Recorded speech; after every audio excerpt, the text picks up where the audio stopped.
Hey everyone, and welcome to another Explainer. Today we're taking a seriously fascinating dive into the machinery of local empowerment. We're going to break down the engine of grassroots democracy by exploring India's incredible rural local self-government system. It's known as the Panchayati Raj, and it's a real game changer. Okay, let's dive right into this.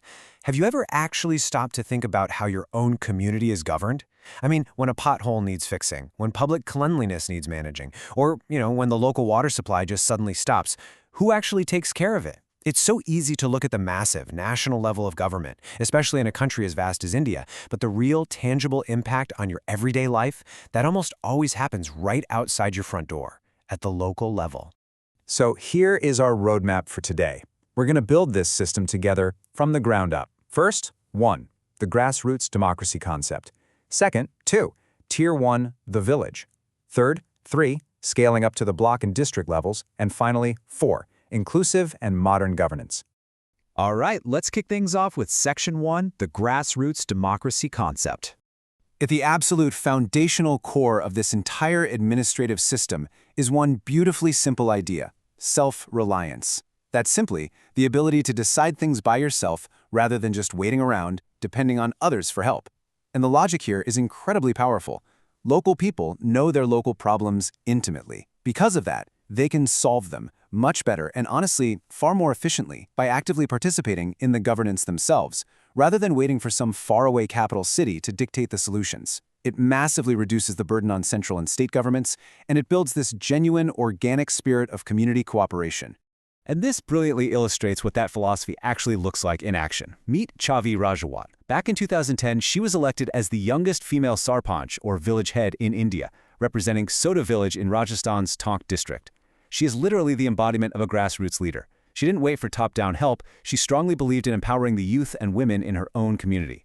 She successfully rolled out massive initiatives, like providing safe drinking water, encouraging rainwater harvesting, and building toilets in homes.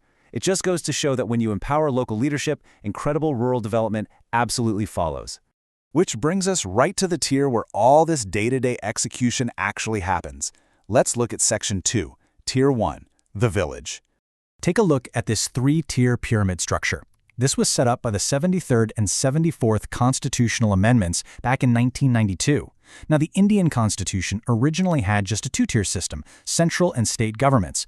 But recognizing the crucial need for deep local self-government, these amendments were brought in. In rural areas, this created the Panchayati Raj. I really want you to focus on the incredibly wide base of this pyramid, the Gram Panchayat, operating right at the village level. It is the absolute anchor of rural administration. Now, what's really interesting about this is the sheer scope and scale of the practical responsibilities this local body handles directly for the village. The Gram Panchayat isn't just some symbolic assembly, not at all. Its elected members, who are chosen through direct elections every 5 years, by the way, are responsible for the real heavy lifting. We're talking about the construction and maintenance of village roads, keeping public cleanliness and sewage in check, ensuring the supply of drinking water, provisioning education and health facilities, and even jumping into action to mobilize relief work during disasters. They are the true front line of governance.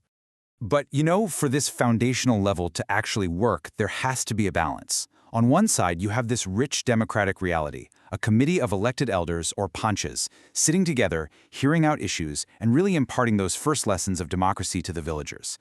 But right alongside that voice is a super vital administrative reality. Enter the patwari.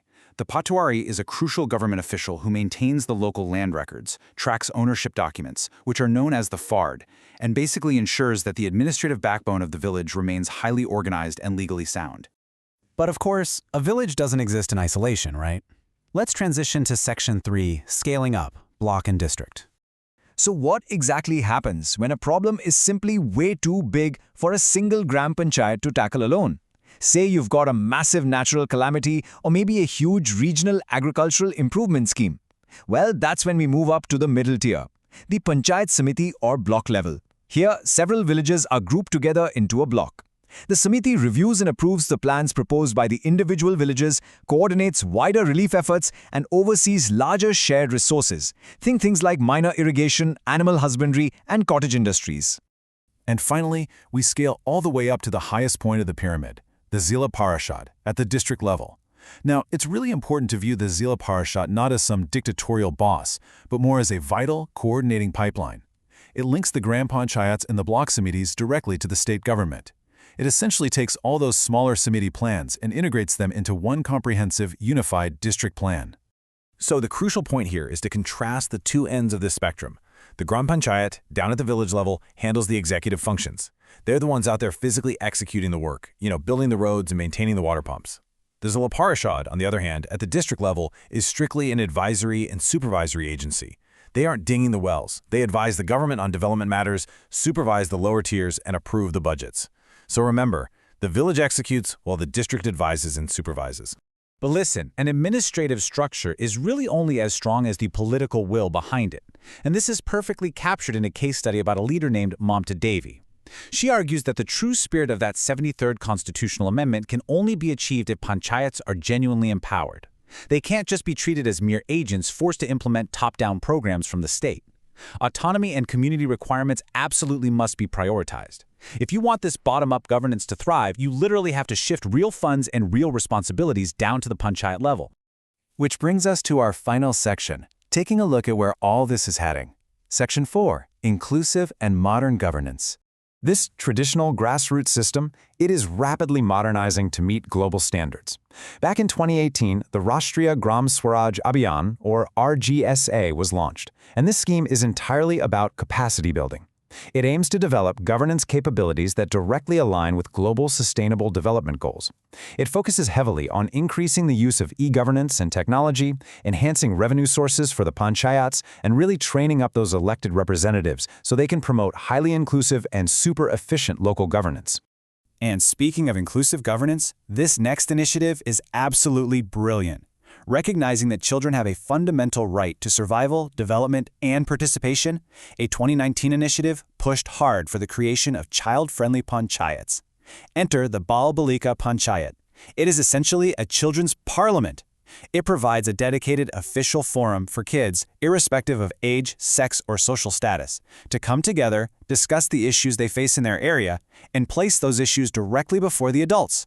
I mean, it's the ultimate space to practice good citizenship, ensuring that a child's right to a safe environment and a fair chance in life is actively incorporated right into official village development plans. How cool is that?